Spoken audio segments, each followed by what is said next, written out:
ವಾರದಲ್ಲಿ 2ರಿಂದ 3 kg weight loss ಮಾಡಬೇಕು ಅಂದ್ಕೊಂಡ್ರೆ ಇದನ್ನು ಖಂಡಿತ ಟ್ರೈ ಮಾಡಿ. ತುಂಬಾ ಈಸಿಯಾಗಿ ಆಗಿಬಿಡುತ್ತೆ. 5 ನಿಮಿಷದಲ್ಲಿ ತುಂಬ ಈಸಿಯಾಗಿ ಟೇಸ್ಟಿಯಾಗಿ ಆಗುವಂಥ ಈ ರೆಸಿಪಿನ ಮಾಡೋದನ್ನು ನೋಡೋಣ ಬನ್ನಿ. ಮೊದಲು ನಾವಿಲ್ಲಿ ಒಂದು ಪ್ಯಾನ್ನ ಬಿಸಿ ಆಗೋದಕ್ಕಿಟ್ಟು ಒಂದು ಅರ್ಧ ಸ್ಪೂನಷ್ಟು ತುಪ್ಪ ಹಾಕಿ ಕಡಲೆಬೇಳೆ ಮತ್ತು ನಾನಿಲ್ಲಿ ಕಡಲೆ ಬೀಜನ 1 ಸ್ಪೂನಷ್ಟು ಹಾಕ್ಕೊಂಡಿದ್ದೀನಿ. 2 ಒಂದೊಂದು ಸ್ಪೂನಷ್ಟು ಹಾಕಿ ಇದನ್ನು ಲೋ ಫ್ಲೇಮಲ್ಲಿ ರೋಸ್ಟ್ ಮಾಡಬೇಕಾಗುತ್ತೆ. ನಂತರ ಸ್ವಲ್ಪ ಕರಿಬೇವಿನ ಸೊಪ್ಪು, ಅರಿಶಿನ ಸೇರಿಸಿ ಇದನ್ನು ಸಹ ರೋಸ್ಟ್ ಮಾಡ್ಕೋಬೇಕು. ಈಗ ನಾವಿದಕ್ಕೆ ಹೆಚ್ಚಿರುವಂಥ 1 ಈರುಳ್ಳಿನ ಸೇರಿಸ್ತಾ ಇದ್ದೀವಿ. ಸಣ್ಣ ಈರುಳ್ಳಿನ ಹೆಚ್ಚಿಟ್ಕೊಂಡಿದ್ವಿ.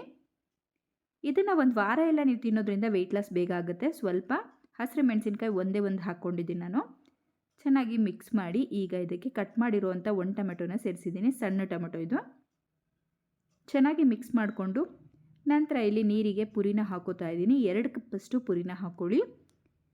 ಪುರಿನೆಲ್ಲ ನೀರಲ್ಲಿ ನೆನೆಸ್ಬಿಟ್ಟು ಒಂದು ಸತಿ 30 ಸೆಕೆಂಡ್ಸ್ ಅಷ್ಟೇ ಎಜ್ಜಿಬಿಟ್ಟು ನೀರಿನ ಹಿಂಡಿ ಬರೀ ಪುರಿನ ಮಾತ್ರ ಹಾಕ್ಕೋಬೇಕು ಒಗ್ಗರಣೆಗೆ. ನೋಡಿ ಈ ರೀತಿ ಸೇರಿಸ್ಬೇಕಾಗತ್ತೆ. ಇದನ್ನು ಚೆನ್ನಾಗಿ ಮಿಕ್ಸ್ ಮಾಡಿ.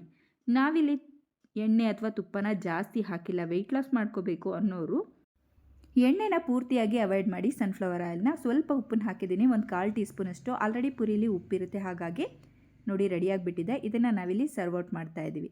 ತುಂಬಾ ಈಸಿಯಾಗಿ ಪುರಿ ಉಪ್ಪಿಟ್ಟನ್ನ ಮಾಡ್ಕೋಬೋದು. ಇದನ್ನು ತಿನ್ನೋದ್ರಿಂದ ವಾರದಲ್ಲೇ ನೀವು 2ರಿಂದ 3 kg ವೆಯ್ಟ್ ಲಾಸ್ನೂ ಸಹ ಮಾಡ್ಬೋದು. ರೆಸಿಪಿನ ಖಂಡಿತ ಟ್ರೈ ಮಾಡಿ ಯಾವ ರೀತಿ ಬಂತು ಅಂತ ತಿಳಿಸಿ. Thanks for watching.